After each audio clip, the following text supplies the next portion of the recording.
Dark impulses lurk beneath the surface of all of us. Without warning, they can emerge, unleashing a monster from within. Meadowvale is a peaceful working-class suburb of Toronto. A place to raise a family, where neighbors look out for one another.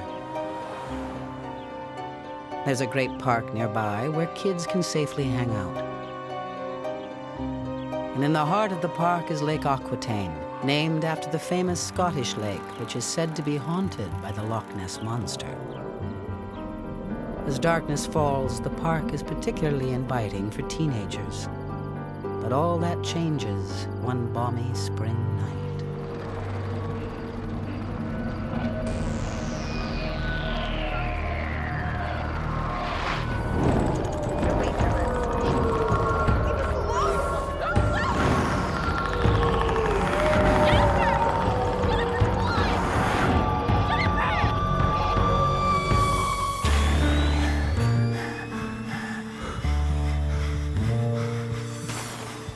In true crime, investigation and conviction may take years.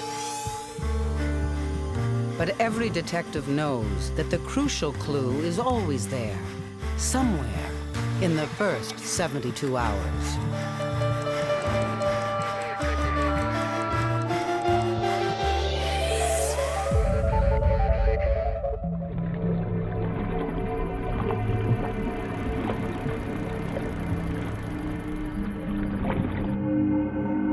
April 30th, 1998. 3 teenage girls have been questioned by police for hours about attacks on them earlier that night.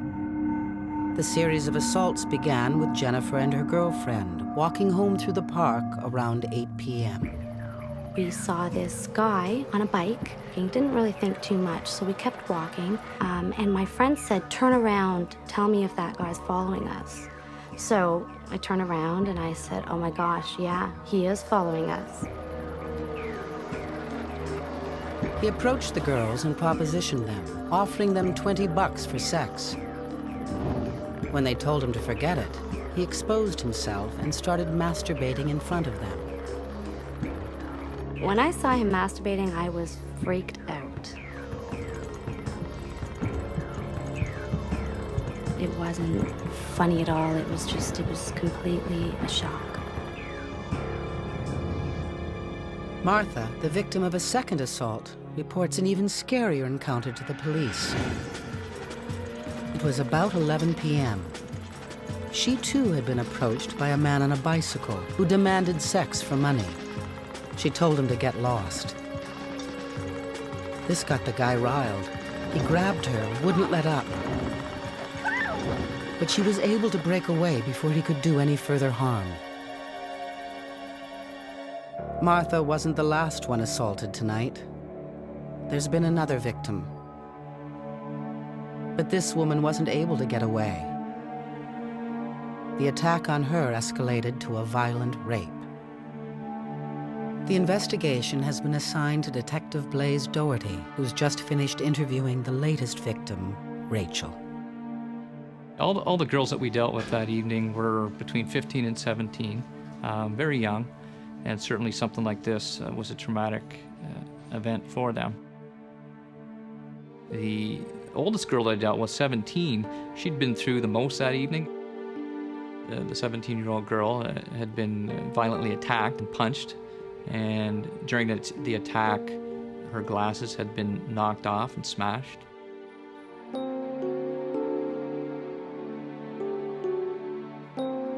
Rachel was brutally raped. Semen samples have been taken from her for potential DNA identification of the attacker. Because the assaults were all committed in a similar way by a young man on a bicycle, Detective Doherty is convinced that the same person committed all 3 crimes. Police need to act fast. This predator's dangerous, going from flashing to rape in one night. They call in a sketch artist to draw a composite portrait of the offender. She was able to give us a very, very good description, even though it had been dark out. Was that of a male. He was white, between 19 and 23 years of age. Fairly slender build. He was a little bit scruffy appearance.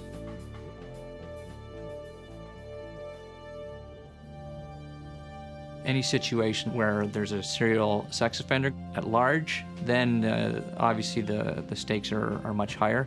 We have an obligation as investigators to identify this guy as quickly as possible for the purposes of protecting the community. By the next day, the media have picked up the story and informed Meadowvale residents that there's a rapist on the prowl. The composite sketch of the suspect and a Crime Stoppers tip number are posted. Police dub the predator they're now hunting the Loch Ness Monster. The response from the community is overwhelming. People would call in and say, look, I have a neighbor who looks like this guy, or I know a guy who's got a history of this type, and he's someone that you should be looking at. Police have to follow up on every one of these leads. They bring in more officers to help, including Detective Rob Shear. I was involved in the canvass, and an area canvass is one of the single most important aspects of an investigation. Virtually every suspect that we encountered could have been a viable culprit for this crime. Hi, sir. The descriptions were closely matched. The area was basically a buzz of activity. And the community became very involved in trying to help us catch the person responsible. People are on round-the-clock alert, watching out for unusual behavior in their neighborhood. 72 hours into the investigation, police are getting a growing list of tips. I know that there are people that took it upon themselves to walk around the park, checking people out and making telephone calls to the police if they saw anyone suspicious. I mean, even friends of mine had said, oh, I know a guy that looks like that, and oh, that could be this guy. They say in the world everybody's got a double or a twin. There was a number of people in the Meadowvale area that looked a lot like the composite drawing. Hey, he's over there! He's over there!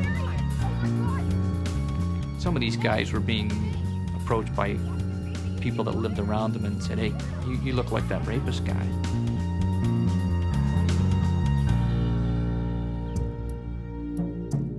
Initially, when I saw the composite drawing, I looked at it and said, okay, this guy is distinctive enough that we're going to have a fairly small list of suspects. I was wrong. We were up to 312 people who looked like the composite drawing. They are looking for a needle in a haystack, and the haystack keeps getting bigger. Time is running out. Serial sex offenders often strike with perverse regularity. How long do they have before the Loch Ness Monster strikes again?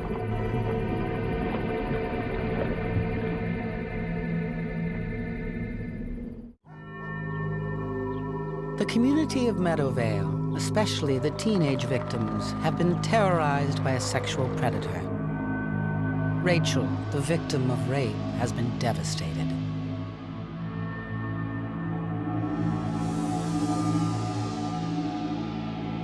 The community is on edge. They see suspects everywhere. Almost 2 months after the night of sexual frenzy, there have been no further reports of assaults in Meadowvale. But police are very aware the Loch Ness Monster could strike at any time. In an effort to narrow their search from over 300 suspects, investigators bring in behavioral profiler Jim Van Allen. His first task is to develop an unknown offender profile. There was an individual who was obviously targeting this one geographic area, who was motivated by his sexually deviant needs. He was engaging in acts of exhibitionism to the women. He was making verbal proposals to engage in sexual acts in exchange for money. These weren't angry comments. To me, they reflected an unsophisticated offender, a very impulsive and brazen offender.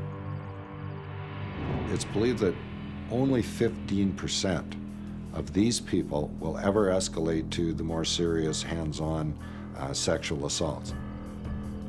The impulsive type of behavior exhibited during the incidents strongly suggested to me that this individual would go on and repeat serious sexual offenses and likely continue until he was caught. Police now fear that the Loch Ness monster could even turn deadly. Investigators learn from Van Allen that the man they're looking for is what's known as a power reassurance rapist, someone who feels powerless in their own life or relationship and who needs to assert themselves against someone weaker. The repeated approaches, even during the same night, sometimes minutes apart, suggested, in terms of intelligence or intellect, this person would likely be scored as normal, perhaps slightly below normal, but there was no real sophistication to the crime. While this helps police eliminate some of the suspects, behavioral profiling is just one piece of the puzzle. Investigators then consult geographic profiler Brad Moore. The investigators were hoping that I could provide them with an area that they should start to look for the offender and basically his base of operations. His choice of locations to commit his crimes says a lot about the offender. The fact that he chose just these trails as opposed to looking for victims on streets or in shopping plazas or other locations told me that he was comfortable in this area. A key principle of geographic profiling is what's known as distance decay. The basic premise behind distance decay is that people do more things closer to home than they do further from home, and businesses use it to decide where to put a new franchise. But it also applies to criminals. Criminals also tend to generally behave according to distance decay. Restaurant one. Sexual predators exhibit certain hunting patterns in their geographic territory. Brad Moore tracks these patterns with the help of a software program, preparing what he calls a jeopardy surface. It divides the hunting area, or the area of all the crime sites, into 40,000 individual squares, and it assigns a number to it. It takes that grid and assigns elevations based on those numbers and displays it as a jeopardy surface. And that surface looks very much like a mountain range. The higher you get on the mountain, the more likely it is that the offender lives in that area.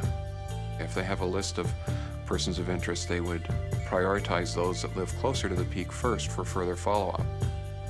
Remembering it's not an X marks the spot, it doesn't mean that the guy at the top of the list is your bad guy. It just means that that is, based on geography, the best guy to start with. With the help of Brad Moore and Jim Van Allen, police are able to eliminate more than 2/3 of the suspects, but that still leaves over 100. After police factor in the composite sketch and those people whose alibis don't hold up, they are left with a list of 18 suspects. All of the top 18 looked very close to the composite drawing. They all lived in the area or worked in the area. They all had criminal histories with us. How can they go from these 18 suspects to one guilty man? The DNA of the semen samples taken from the rape victim could provide the key. The Forensic Center finally calls in to say that they have a DNA profile of the rapist.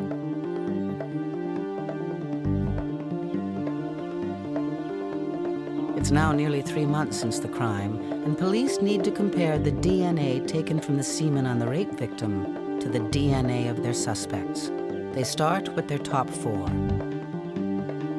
The first suspect is John B. When the detectives come calling, his girlfriend says he isn't home. From the very beginning, he was one of the top 4 that we looked at. He has numerous outstanding warrants and has recently been fired from his job. This individual had been around quite a bit, was very streetwise. Shortly after police left, he calls them, claiming he has just arrived at home. They felt he was lying. No, I just got in upstairs. Just so you know. I totally missed you. The second suspect, Eric R., is a transient who spends a lot of time in the park. He's even been known to sleep there some nights. He has a minor criminal record and no alibi for the night in question.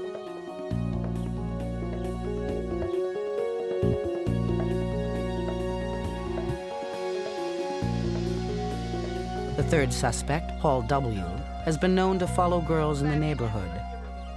Some girls seem to like him, while others report there's something creepy about him. Police discover that his sister moved out of their family's home after filing a report that he'd molested her.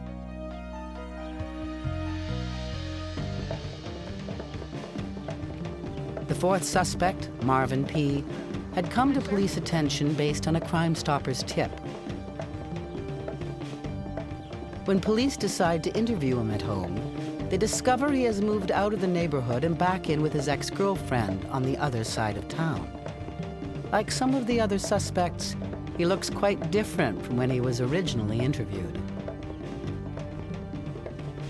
Some of these guys, they cut their hair, they grew mustaches and beards, everything short of the Groucho Marx glasses to try and convince people that, it's not them. Marvin P. and the three other suspects are brought in for further questioning.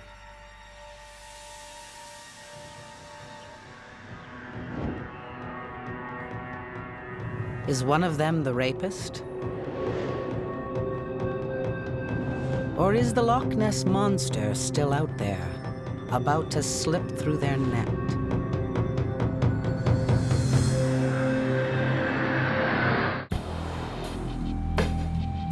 To solve a brutal rape in the midst of a vibrant community, police have brought in their top 4 suspects. They need to get samples of their DNA. The first suspect, John B., knows the system well. He doesn't trust police and claims he'll be framed. But detectives convince him that because of his outstanding warrants, it's in his best interests to cooperate. The second suspect, Eric R., feels that giving a DNA sample is an invasion of his privacy.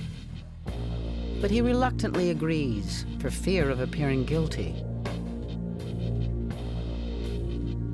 The third suspect, Paul W., realizes it might make him look suspicious, but he adamantly refuses to let police take his DNA.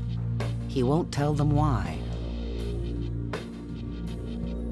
The fourth suspect, Marvin P., appears shy but direct. Police have discovered that he was once arrested for robbery and served 6 months. He readily gives a blood sample for his DNA. The 4 suspects are released, but since Paul W. was the only one who refused to give a blood sample, investigators put him under surveillance. Deviant, sexually motivated offenders really don't stop. If they're feeling that they're under a lot of suspicion or the circumstances in their life changes, it might be easier for them to control their impulses, but they're never really gone. In a matter of days, the lab gets back to police with the DNA analysis. Detective Doherty answered his cell phone, and I could hear part of the conversation coming across the telephone, and that there had been a match, and it was probably one of the happiest days of my life. There's a real charge to knowing that you've finally caught the person that you've been hunting for the last 3 months. Police arrest the rapist and bring him down to the station. This is the story he tells. It all started around the time of the breakup with his girlfriend, a period of high stress.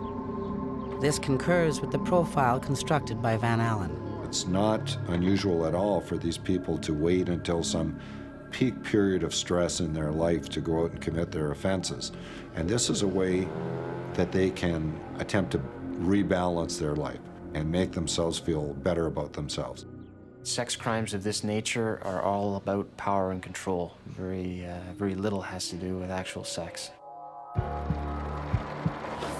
He's just a person that needed to exert that type of power and control over female victims, and that's what made him feel better.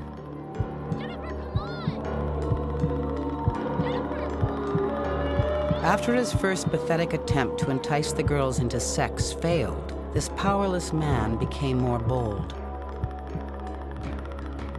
When Martha came along, he had built up his nerve to attempt a physical attack.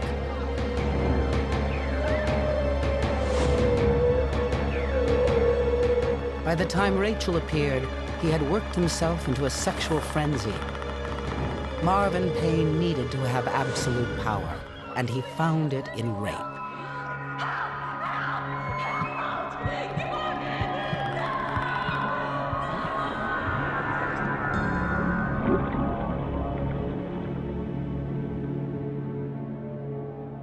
Payne thought he could get away with his violent attack, but the DNA sample collected from the victim in the first 72 hours gave him away. Half a year later, Payne is convicted of aggravated sexual assault and is sentenced to 10 years in prison. I said to him, why, if you had done this, why did you give us your blood sample? And his response was that he thought the whole thing was just going to blow over. In his mind, he hoped it was going to blow over. I was really happy for the sentence, but it still worries me that sometime he could come back. While the community of Meadowvale may now be a safer place, each of the victims still lives with the memories of that night, the memories of the Loch Ness monster.